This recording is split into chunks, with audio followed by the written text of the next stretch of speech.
আসসালামু আলাইকুম প্রিয় দর্শক ভাই ও বন্ধুরা, আশা করি সবাই ভালো আছেন। আজকের এই ভিডিওটি অত্যন্ত গুরুত্বপূর্ণ, কারণ আমরা আলোচনা করব 2025 সালের অস্ট্রেলিয়ার নতুন ভিসা কার্যক্রম, বিশেষ করে ওয়ার্ক পারমিট, স্টুডেন্ট, ফ্যামিলি এবং ভিজিট ভিসা নিয়ে। আপনি যদি সৌদি, ইউএই, কাতার, মালয়েশিয়া বা বাংলাদেশ থেকে থাকেন এবং অস্ট্রেলিয়াতে যাওয়ার ইচ্ছা রাখেন, তাহলে এই ভিডিওটি আপনার জন্য পুরোপুরি দেখা বাধ্যতামূলক। ভিসা কার্যক্রম পুনরায় চালু, নতুন সম্ভাবনার সূচনা, এবং সবচেয়ে বড় সুখবর হচ্ছে এখন বাংলাদেশ থেকেও ভিসার অ্যাপ্লাই করা যাচ্ছে। পুরো ভিডিও জুড়ে আমি শারমিন আক্তার মিম আছি আপনাদের সাথে, আর আপনারা দেখছেন travel abroad YouTube channel. 10 July 2025 থেকে বাংলাদেশ থেকে আবারও অফিসিয়ালি অস্ট্রেলিয়ার ভিসা কার্যক্রম চালু হয়েছে। দীর্ঘদিন বন্ধ থাকার পর এবার নতুন করে সুযোগ এসেছে বিভিন্ন ক্যাটাগরিতে আবেদন করার, বিশেষ করে ওয়ার্ক পারমিট ভিসা, যেটি নিয়ে আমাদের প্রবাসী ভাইদের আগ্রহ সবচেয়ে বেশি। এই ভিডিওতে আমরা দেখব কিভাবে কোন ভিসায় আপনি অস্ট্রেলিয়ায় যেতে পারেন, কাদের জন্য সহজ, কি ডকুমেন্টস লাগবে এবং সর্বোপরি কত টাকা ইনকাম করা যায়। অস্ট্রেলিয়াতে কাদের জন্য সহজ? যারা মিডল ইস্ট থেকে, যেমন সৌদি আরব, দুবাই, কাতার বা মালয়েশিয়া থেকে যাচ্ছেন, তাদের জন্য এই পথ অনেক সহজ, কারণ তাদের ট্রাভেল হিস্ট্রি ও কাজের অভিজ্ঞতা থাকে। তবে বাংলাদেশ থেকেও যাওয়া সম্ভব, তবে কিছুটা কাঠিন্য আছে।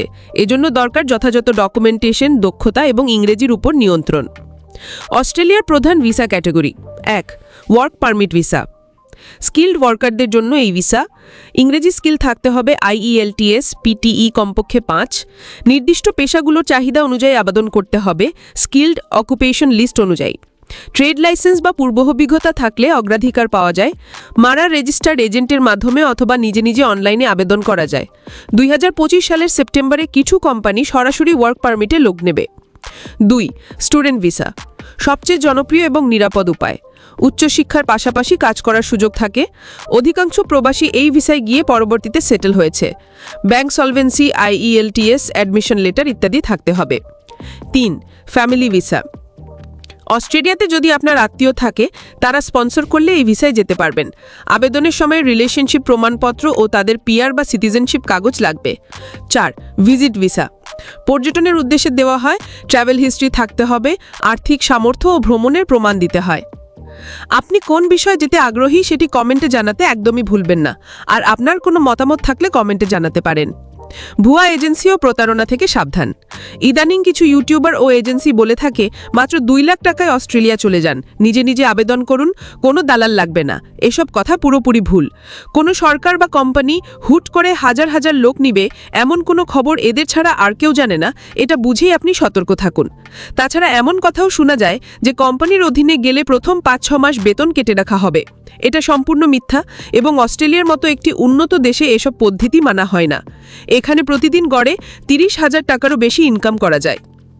ইনকাম ও চাকরির ক্ষেত্র: printer, electrician, house painter, construction worker, farmer, security guard, truck ড্রাইভারদের বেশি চাহিদা। গড় ইনকাম মাসে 3 থেকে 5 লাখ টাকা পর্যন্ত হতে পারে। এগুলোকে আপনি হাই স্যালারি জবও বলতে পারেন। অনেকেই 7-8 ঘন্টা রেগুলার কাজ করে এবং অতিরিক্ত সময় পার্ট টাইম করে মোটামুটি 5-6 লাখ পর্যন্ত ইনকাম করে। ভিসার জন্য আবেদন প্রক্রিয়া: 1. প্রথমে নির্দিষ্ট জব সাইটে গিয়ে আপনার পছন্দের পদের জন্য ওয়ার্ক কন্ট্রাক্ট খুঁজুন। 2. ওয়ার্ক কন্ট্রাক্ট পেলে ইমি অ্যাকাউন্ট খুলে অনলাইনে ভিসার জন্য আবেদন করুন। 3. CV অবশ্যই ইউরোপাস ফরম্যাটে তৈরি করুন। 4. পাসপোর্ট, শিক্ষাগত যোগ্যতা, কাজের অভিজ্ঞতা ও স্কিল সার্টিফিকেট জমা দিন। 5. ভিসা ফি মাত্র 15,000 টাকা অনলাইনে জমা দিতে হবে। 6. এরপর মেইল বা ফর্ম আসলে যথাযথ ডকুমেন্ট দিয়ে রিপ্লাই করতে হবে। সতর্কতা: ফেক ফর্ম, ফেক কল কিংবা কোনো ওয়েবসাইটে যেখানে আগে টাকা দিতে বলে সেসব থেকে দূরে থাকুন। ম্যারা রেজিস্টার্ড এজেন্ট ছাড়া কাউকে টাকা দেবেন না। সর্বোচ্চ খরচ হতে পারে 3 থেকে 4 লাখ, তাও কাগজ তৈরি, সার্টিফিকেট ও ফাইল ম্যানেজমেন্ট বাবদ, এর বেশি নয়। বন্ধুত্বপূর্ণ সম্পর্ক ও ভবিষ্যৎ সম্ভাবনা: বাংলাদেশ ও অস্ট্রেলিয়ার মধ্যকার সম্পর্ক এখন অনেক ভালো। এরই ধারাবাহিকতায় অস্ট্রেলিয়া আগামী কয়েক বছরে 1 লাখেরও বেশি বিদেশি কর্মী নিবে। এর মধ্যে বাংলাদেশিদের জন্য ভালো সুযোগ তৈরি হয়েছে। আপনি যদি সত্যি অস্ট্রেলিয়া যেতে চান, তাহলে সঠিক উপায়ে প্রস্তুতি নিন, নিজের দক্ষতা বাড়ান, ইংরেজি শিখুন, ডকুমেন্ট ঠিকঠাক রাখুন এবং নিজে নিজে আবেদন করার চেষ্টা করুন। কোনো দালালের পিছনে না ছুটে সরকার অনুমোদিত ওয়েবসাইট ব্যবহার করুন। ভিডিওটি যদি আপনাদের ভালো লেগে থাকে, তাহলে চ্যানেলটি সাবস্ক্রাইব করুন, শেয়ার করুন এবং আপনার মতামত কমেন্টে জানান। যদি কারো সহায়তার দরকার হয়, ভিডিওর কমেন্ট সেকশনে কমেন্ট করতে পারেন। সবাই ভালো থাকুন, সুস্থ থাকুন, অস্ট্রেলিয়া যাওয়ার স্বপ্ন বাস্তব হোক, ইনশাল্লাহ।